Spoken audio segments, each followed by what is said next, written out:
Summertime is here. I love spending time outside. I love going to the beach. I love camping. One thing about summer that drives me crazy is how hot my house gets. Sometimes my kitchen will be so warm, I'll say it's too hot to cook, and I just call my favorite restaurant and get takeout. That's fine every once in a while, but I can't be doing that every night. I'm really excited to show you one of my favorite recipes that you're not gonna have to turn your stove on for.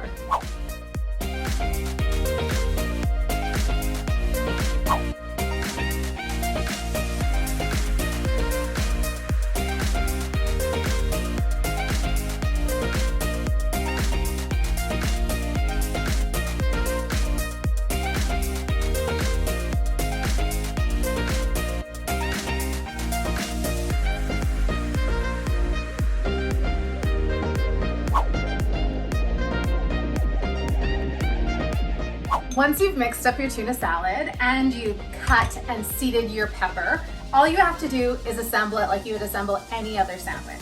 So I'm gonna put some green leaf lettuce on the bottom of mine, and then I'm gonna top it with my tuna salad. Put in, I would use about half the mixture. And then top with some more lettuce, and then the other half of the pepper. And then you have yourself a nice little bell pepper tuna salad sandwich. So yummy, and it's so crispy.